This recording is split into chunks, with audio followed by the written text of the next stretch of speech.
네, 여러분 반갑습니다. 네, 오늘은 부동산 지적학과 진로 소개 그 세 번째 시간으로 감정평가 법인에 대해서 한번 알아보도록 하겠습니다. 감정평가 법인 하면 사실 감정평가사가 먼저 떠오르실 거예요.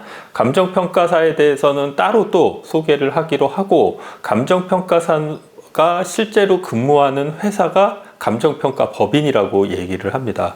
물론 감정평가사가 근무하는 어떤 회사, 부동산 관련 회사라고 지칭을 할 수는 있는데, 아무래도 여러분들한테 감정평가 법인이라고 구분을 하는 게 좀 더 명확할 것 같아서 제가 편의상 감정평가 법인이라고 표현을 할 거예요. 하지만 여러분들 부동산 지적학과 졸업한 학생들 입장에서는 그냥 부동산 관련 회사, 그 중에서 부동산에 대한 가치평가를 위주로 하는 회사다라고 이렇게 생각을 해도 좀 평이할 것 같습니다.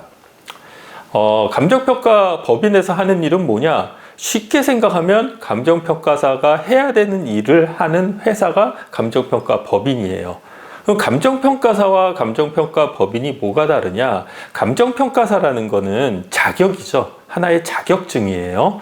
그리고 감정평가사가 실제 일을 수행을 하기 위해서 개인의 자격으로 감정평가 업무를 수행을 할 수는 없으니까 감정평가 법인이라는 일정한 회사를 만들어 놓고 거기에 감정평가사가 소속이 돼서 감정평가 업무를 수행을 하게 됩니다.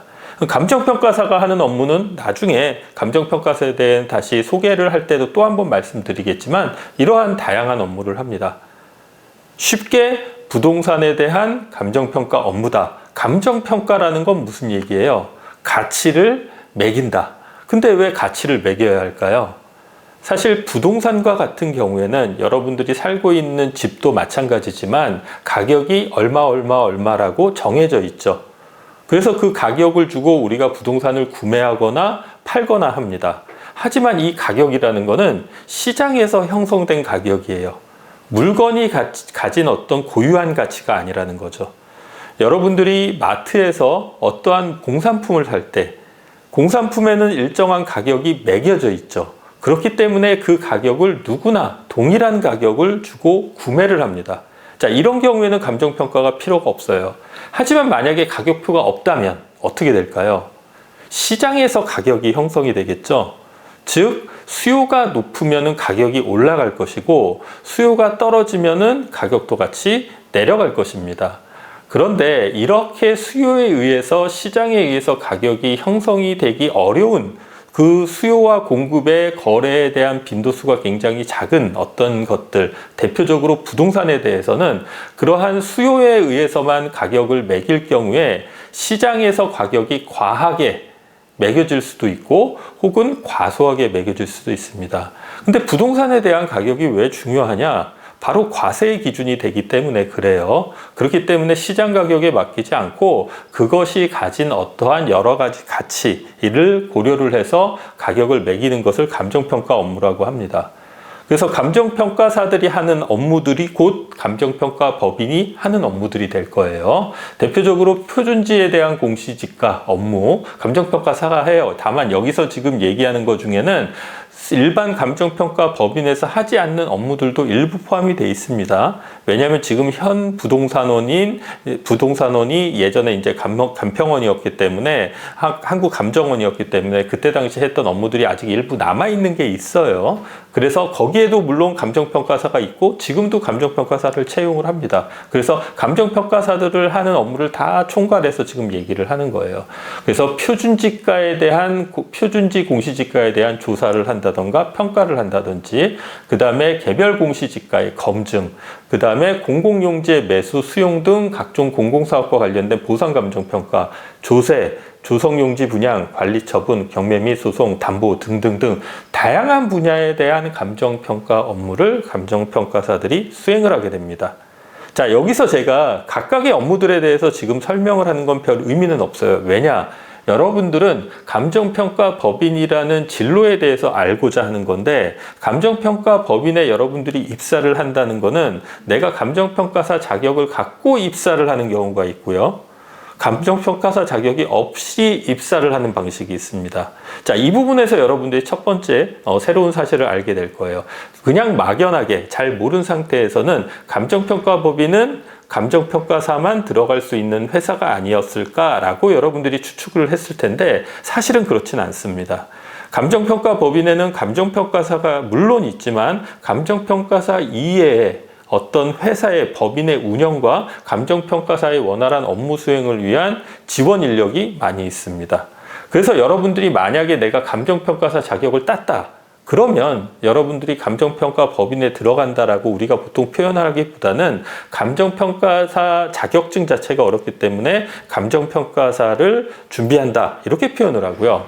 감정평가 법인에 입사를 하는 학생들은 보통은 감정평가사가 없이 들어가는 것을 얘기를 합니다. 그래서 제가 오늘 소개해 드릴 것은 그러면 감정평가사 자격증에 대한 소개가 아니라 자격증이 없이 감정평가 법인에 입사하는 것에 대한 소개입니다. 그러다 보니까 세세한 업무를 다 소개해 드릴 필요는 없어요. 왜? 여러분들이 직접 이 모든 업무를 하는 것은 아닐 수가 있기 때문에 그렇다라는 거예요. 다만 이렇게 감정평가 법인에서 다양한 감정평가 관련된 업무를 하게 된다라는 겁니다. 그러면 전국에 감정평가 법인이 얼마나 있느냐? 감정평가 협회에서 제가 자료를 캡처해 왔어요. 전국의 기준으로 볼 때 약 4,800개가 있습니다. 여기에는 본사와 지사가 합쳐져 있고 사무소까지 포함된 수치긴 해요. 그래서 굉장히 많습니다. 그러니까 생각보다 여러분들 감정평가 법인이라는 회사들이 굉장히 많아요. 서울에 특히 아무래도 대상 물건들도 많고 인구도 많고 하다 보니까 많고요. 부산, 대구에도 239개나 있습니다. 경기도 1165개. 그러니까 사실은 수도권에 굉장히 많은 감정평가사가 몰려있다라고 생각을 하시면 돼요. 수도권에서 근무하는 게 좋으냐, 대구에서 근무하는 게 좋으냐, 이 부분에 대해서는 개인적인 선호도 차이이기 때문에 논외로 하겠습니다. 하지만 감정평가사의 어떤 수요나 이런 것들을 공급이나 이런 걸 고려를 했을 때는 상대적으로 감정평가 법인이 적은 지역일수록 좀 더 그 가치를 높게 평가받을 수는 있으니까 자신의 고향이 대구라면은 대구에서 근무하는 것도 나쁘진 않다라고 생각을 합니다. 자, 그럼 감정평가 법인이 어떤 회사인지를 알기 위해서는 실제 이 회사들이 어떤 구조를 갖고 있는지를 살펴보면 되겠죠. 감정평가 법인이 앞서 말씀드렸지만 굉장히 많다고 말씀드렸어요. 그 중에서 두 개만 대표적으로 제가 조직도를 한번 캡처를 해봤습니다. 여기는 제일감정평가 법인이라는 회사예요. 사실 저도 이 회사 잘 모릅니다. 그냥 인터넷으로 조회해서 조직도를 한 거예요. 근데 어쨌든 회사니까 주주총회가 있고 대표이사 있고 이사회가 있고 감사가 있고 그 밑에 각각의 본사, 지사, 기업평가본부, 공공평가본부, 일반감정평가본부, 정비사업본부, 경영관리본부 등등등이 있습니다. 이 본부들은 다 하는 일이 뭘까요? 앞서 말씀드렸던 감정평가 업무들의 각각을 업무를 구분해 놓은 거라고 생각을 하시면 될 것 같아요. 자, 그 다음에 두 번째는 대일감정원이라는 회사는 좀 규모가 굉장히 크더라고요. 굉장히 큰 회사에서 주주, 대표, 밑에 연구원도 있고 감정평가 연구원도 있고 뭐 감사, 심사에 이렇게 본부도 굉장히 많고 팀도 굉장히 많더라고요. 그러니까 회사가 큰 데가 있고 작은 데가 있을 거예요. 크나 작으나 감정평가 업무를 수행한다는 사실에는 차이가 없습니다. 다만 클 때는 그만큼 다루는 대상 업무들도 많고 직원들도 많겠죠. 쉽게 생각하면 대기업인데 그렇다고 해서 이런 감정평가 업무가 대기업이 무조건 규모가 큰 데가 무조건 좋으냐? 꼭 그렇지는 않습니다. 어차피 감정평가라는 업무를 수행하는 데 있어서는 비슷비슷한 특징을 갖고 있기 때문에 꼭 무조건 큰 데가 좋은 것, 그건 아니다라는 거. 자, 그리고 왜 이런 얘기를 하냐면 여러분들이 감정평가 법인에 입사하려고 하는 학생들의 어떤 목적, 그 회사로 진로를 선택한 이유나 이런 것들을 알고 나면 꼭 큰 데가 좋은 것만은 아니다. 작은 데도 상관없다라는 제 말이 이해가 될 거예요. 그건 뒤에서 설명을 드리겠습니다. 자, 감정평가 법인에서 입사를 희망하는 학생들은 특별한 자격을 요구하지는 않아요. 그러니까 이러한 자격증이 있어야 된다. 혹은 이러이러한 전공을 꼭 해야 된다. 이런 걸 요구하지는 않습니다. 하지만 어쨌든 감정평가 관련된 업무를 수행을 해야 되니까 부동산 관련 전공자를 주로 채용을 하겠죠. 그건 당연하게 어쩔 수 없겠죠. 자, 여러분들이 감정평가 법인에 내가 감정평가사 자격이 없이 취업을 했다. 그럼 여러분들이 해야 되는 업무는 감정평가사의 업무를 보조를 하는 겁니다. 보조를 한다는 말의 의미는 감정평가사가 감정을 해야 될 대상 물건들이 굉장히 여러 개가 있고 그것을 현장에 가서 일일이 다 확인을 해야겠죠. 하지만 그럴 경우에는 시간이 많이 들잖아요. 그래서 기초적인 조사나 이런 것들, 감정평가사가 꼭 현장을 가지 않아도 되는 업무들에 대해서는 보조 조사자를 둡니다. 그래서 우리 부동산학과 관련된 학과 학생들이 주로 취업하는 거는 그러한 보조 조사 업무를 수행을 하기 위해서 감정평가 법인에 입사를 하는 거예요. 자, 부동산 관련 학과를 졸업을 했다. 그러면은 대표적으로 떠오르는 자격증이 뭔가요? 공인중개사죠. 공인중개사. 공인중개사 자격증이 있는 경우에는 좀 우대를 하는 경우가 많이 있습니다. 왜냐하면 감정평가사 시험 자체가 1차 시험이 공인중개사 시험이랑 과목이 유사합니다. 그러다 보니까 아무래도 공인중개사 자격을 갖췄다라는 것은 부동산과 감정평가에 대한 기초적인 지식은 갖고 있다라는 의미가 돼요. 그렇기 때문에 꼭 있어야만 하는 건 아니지만 공인중개사를 가지면 좀 더 우대를 한다. 그러니까 여러분들이 내가 혹시 감정평가법인에 입사를 희망한다 라고 생각을 하시는 분들은 공인중개사 공부를 하는 게 조금 더 도움이 되겠죠. 자, 그 다음에 이거는 사실 꼭 그런 건 아닌데 운전 가능자를 좀 우대하는 경우가 많이 있습니다. 왜냐면은 다루는 대상 물건인 부동산이 꼭 도시지역, 대중교통이 닿는 곳에만 있는 건 아니잖아요. 그래서 약간 대중교통이 없는 곳에서도 물건에 대한 조사를 해야 되는 경우가 발생을 한다면은 차량으로 운전해서 현장에 방문하지 않고는 조사가 굉장히 어렵겠죠. 그래서 운전 가능자를 좀 우대하는 경향이 있는 걸로 알려져 있습니다. 자, 그러면 여러분들은 왜 감정평가 법인을 선호할까요? 최근에 저희 학과 학생들도 감정평가 법인의 입사자가 굉장히 많이 늘었습니다. 그 이유는 가장 첫 번째 이유는 감정평가사 시험 자체를 합격을 목표로 하는 학생들이 있다는 겁니다. 나는 그래서 감정평가사를 합격하고 싶어 라고 했을 때 만약에 감정평가법인에서 5년 동안 근무하면 1차 시험을 면제를 해줍니다. 근데 아마 감정평가사를 준비하는 학생들은 알 거예요. 1차 시험과 2차 시험의 난이도는 극과 극입니다. 1차 시험에 비해서 2차 시험이 훨씬 더 어려워요. 사실 1차 시험을 면제해 준다는 것이 합격하는 데 있어서 엄청난 혜택은 아니다 라고 말을 하는 분들도 있을 수는 있어요. 하지만 만약에 수험 기간이 길어진다. 1차 시험에 대한 합격에 대한 유효 기간이 딱 1년입니다. 그러니까 내가 올해 1차 시험을 합격하고 동년에 2차 시험까지 합격하지 못하면 2차 시험만을 다시 볼 수 있는 기회는 내년이 끝이에요. 내후년이 되면 다시 1차 시험부터 다시 봐야 돼요. 그러다 보니까 아무래도 1차 시험을 이렇게 아예 면제를 받아 놓으면 어쨌든 2차만 집중하면 되니까 큰 어려움은 없으니까 이러한 좀 편리성이 있습니다.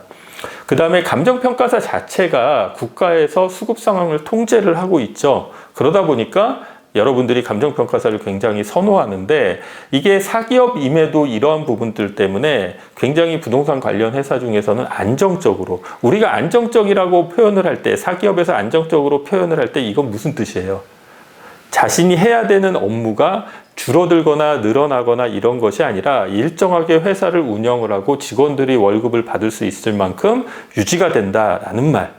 이게 어떻게 보면은 공기업과 유사한 의미가 되겠죠. 그래서 사기업임에도 불구하고 상당히 안정적이기 때문에 학생들한테 굉장히 인기가 많습니다.